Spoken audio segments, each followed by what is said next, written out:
बिस्मिल्लाहिर्रहमानिर्रहीम। अस्सलामु अलैकुम वरहमतुल्लाहि वबरकातुहू। आज की वीडियो हमारी बहुत ही अहम है और ये वीडियो है असर इब्ने अब्बास पर मुहक्किकाना नज़र। ये एक किताब है जो कि मौलाना मंज़रुल इस्लाम अल अज़हरी साहब ने ये लिखी है और उन्होंने इस किताब में असर इब्ने अब्बास पर बड़ी खुलकर बात की है।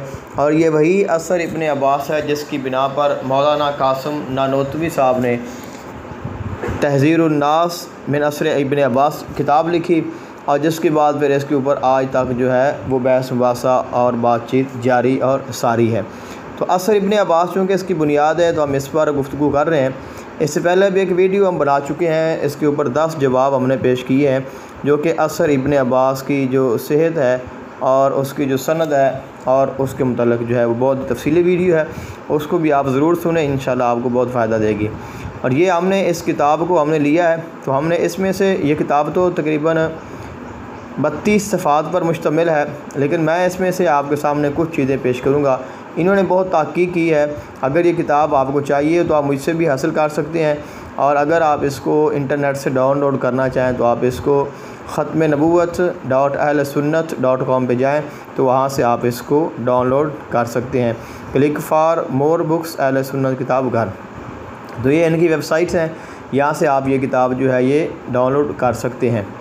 इसमें इन्होंने हज़रत इब्ने अब्बास रज़ियल्लाहु ताला अन्हु का जो असर है सबसे पहले उसको ज़िक्र फरमाया है और वो असर क्या है, वो ये है। हज़रत इब्ने अब्बास फरमाते हैं कि अल्लाह ताला ने 7 आसमान पैदा फरमाए जो ज़मीन में हैं, उन्हीं के मिसल हैं।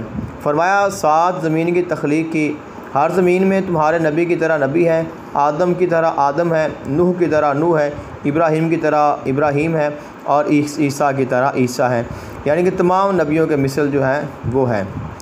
अब जो इमाम हाकिम के अलावा इमाम तबरी, इमाम इब्ने कसीर, इमाम कुर्तबी, इमाम इस्माइल हक्की, इमाम सुयूती, इमाम बहकी, इमाम सखावी, इमाम इब्ने हजर अस्क़लानी, इमाम कुस्तलानी, इमाम अजलूनी वग़ैरह ने अपनी अपनी तफसीर, हदीस, तारीख़, सीरत और फतावा में असर इब्ने अब्बास की तखरीज की है। किसी ने रिवायत का मुफस्सल मतन ज़िक्र किया है, किसी ने इख्तिसार से काम लिया है, ताहम सनद तमाम उलमा के नज़दीक एक ही है। जिन आइमा ने मुतलकन इस पर सेहत का हुक्म लगाया है इनमें इमाम हाकिम, इमाम बहकी, इमाम इब्ने हजर अस्क़लानी का नाम नुमाया है। जिन मुहद्दिसीन ने इस पर कलाम किया इनमें अलामा इब्ने कसीर, इमाम कुस्तलानी, इमाम इब्ने हजर हैतमी, इमाम सुयूती सर फ़हरिस्त हैं। किसी भी हदीस की सेहत या ज़ोफ़ का दारोमदार सनद और मतन दोनों पर मुनहसर होता है। कभी सिर्फ़ सनद में ज़ोफ़ होता है और कभी सनद तो सही होती है मगर मतन शाज़ या मुनकर होता है और कभी कभी सनद और मतन दोनों ही एक साथ ज़ईफ़ होते हैं। इन वजूहात की बिना पर हदीस में ज़ोफ़ पैदा हो जाता है और हदीस काबिले इस्तिदलाल नहीं रहती। असर इब्ने अब्बास का मतन ज़ईफ़ है और इसकी 2 सनदों में मतूल सनद का ज़ोफ़ भी रोज़े रोशन की तरह वाज़े है, मगर सनद गर्चे सही है, मगर जब मतन का ज़ोफ़ वाज़े हो गया तो सनद की सेहत का कोई फ़ायदा नहीं होगा। हम पहले मतूल सनद के रावियान का हाल ज़िक्र करेंगे, फिर मतन पर रोशनी डालेंगे। हज़रत इब्ने अब्बास रज़ियल्लाहु ताला अन्हु जिनके मुतल्लिक़ ये चीज़ बयान की जाती है, तो हज़रत इब्ने अब्बास रज़ियल्लाहु ताला अन्हु की जो शख्सियत है वो कोई आम शख्सियत नहीं है, बल्कि ये अज़ीम सहाबी रसूल हैं। आका अलैहिस्सलाम के चचाज़ाद भाई हैं, हज़रत अब्बास के बेटे हैं, हज़रत मैमूना रज़ियल्लाहु ताला अन्हा उनकी बहन के बेटे हैं और कौले सही की बुनियाद पर हिजरत से 3 साल कब्ल शोबे अबी तालिब में आप पैदा हुए हैं। नबी अकरम सल्लल्लाहु अलैहि वसल्लम ने अपना लुआब दहन उनके मुंह में डाला बतौर घुट्टी। एक तरफ तो नबी अलैहिस्सलाम से आपकी रिश्तेदारी और दूसरी तरफ उलूम हदीस व तफसीर से शुगफ ने इब्ने अब्बास को ऐसे मकाम पर ला खड़ा किया कि कम सिनी के बावजूद आप बड़े बड़े सहाबा कराम की महफ़िल में चराग़ की हैसियत हो गए और हज़रत उमर ख़ास तौर पर अपनी मजलिस में इब्ने अब्बास को बिठाया करते थे। तो हज़रत इब्ने अब्बास रज़ियल्लाहु ताला अन्हु एक अज़ीम शख्सियत है और आपको एक इल्मी मकाम है, आप उनकी सीरत को पढ़ सकते हैं। तो बड़ी तफसील के साथ इन्होंने लिखा है, लेकिन चूँकि हमारा मौजू ये नहीं है इसलिए हम आगे चलते हैं।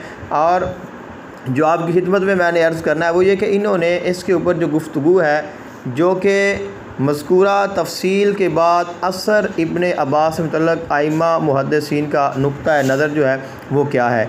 यानी कि ये सारी तफसील जानने के बाद असर इब्ने अब्बास से मुतल्लिक़ आइम्मा मुहद्दिसीन का नुक्ता नज़र मुलाहज़ा कीजिए। इमाम हाकिम ने हदीस की तखरीज के बाद फरमाया हाज़ा हदीसुन सहीहुल असनाद वला। इमाम बुखारी और मुस्लिम ने इसकी तखरीज नहीं की। उसके बाद ही इमाम हाकिम ने इसी सनद से मुख्तसरन इस रिवायत का ज़िक्र करके फरमाया हाज़ा हदीसुन सहीहुन अला शर्त शेखैन। ये हदीस शेखैन की शर्त पर सही है, उन्होंने इसकी तखरीज नहीं की। इमाम बैकी ने मुख्तसर और मतूल दोनों ही सनद ज़िक्र करके फरमाया असनाद हाज़ा अन इब्ने अब्बास रज़ियल्लाहु ताला अन्हुमा सहीहुन वहुवा शाज़ बिमर्रतिन। फरमाया हाकिम की तस्हीह पर मुझे ताज्जुब होता रहा, हत्ता कि मुझे बहकी का कौल मिल गया कि ये असर शाज़ है। ठीक इसी तरह अलामा कुस्तलानी ने भी लिखा और रकम तराज है। फरमाया मुहद्दिसीन के नज़दीक मारूफ़ है कि सनद का सही होना मतन के सही होने को लाजिम है। ऐसा हो सकता है कभी सनद सही हो और मतन में शाज़ या ऐसी इल्लत जैसे हदीस की सेहत मखदूश होती हो। इसी तरह के मसाइल हदीस ज़ईफ़ से साबित भी नहीं होते। अलामा इब्ने हयान इंदलसी ने अपनी तफसीर में इसके एक दूसरे सनद की तरफ इशारा किया और मौजू होने का हुक्म लगाया है। आप फरमाते हैं इब्ने अब्बास की रिवायत वाक़दी कज़्ज़ाब के हवाले से है, इस हदीस के मौजू होने में कोई शक नहीं है। हाफ़िज़ इब्ने कसीर अल बिदाया में इस असर का ज़िक्र किया और फरमाया। इब्ने जरीर ने इस रिवायत को मुख्तसरन ज़िक्र किया। बैकी ने अल अस्मा व सफ़ावात में इस माना की तमाम रिवायतों का इस्तिफ़सा किया है। अगर इसकी से तस्लीम भी कर ली जाए तो कहा जाएगा कि इब्ने अब्बास का मुअख़्ख़ज़ इस सिलसिला में इसराइलियात से है। अलामा सखावी ने इब्ने कसीर के इस कलाम को नकल करके फरमाया ये और इस तरह की दूसरी रिवायतें जिसकी ख़बर नहीं दी गई और सनद मासूम सल्लल्लाहु अलैहि वसल्लम तक सही हो तो इस क़ाइल पर रद्द कर दी जाएगी। सूरह तलाक़ की तफसीर के ज़मन में अलामा इस्माइल हक्की ने भी सखावी ये कौल नकल किया है। इसके साथ साथ साहिब इंसाल और उयून के हवाले से नकल करते हैं। अलहासिल असर इब्ने अब्बास सनद और मतन दोनों ही एतबार से ज़ईफ़ है और इसकी सेहत भी तस्लीम कर ली जाए तो इसका मसदर इसराइलियात को मानना पड़ेगा। लिहाजा इस असर पर बिना करके ज़मीन के दीगर तबक़ात में अंबिया कराम का वजूद मानना ख़याल फासद है और इस तौर पर बयानी तज़हीह औक़ात। हैरत की बात तो ये है कि जनाब नानोतवी साहब ने अपनी किताब का नाम तहज़ीरुन नास मिन इनकार असर इब्ने अब्बास रखा, मगर पूरी किताब में कहीं भी हदीस की सनद या मतन पर कोई वाज़ेह बहस नहीं की। तो ये थी कुछ आइम्मा कराम मुहद्दिसीन कराम की राय जो मौलाना मंज़ुरुल इस्लाम और अज़हरी साहब ने लिखी हैं। ये किताब आप ज़रूर पढ़ें और उम्मीद करता हूँ कि ये वीडियो आपके लिए फ़ायदेमंद साबित होगी।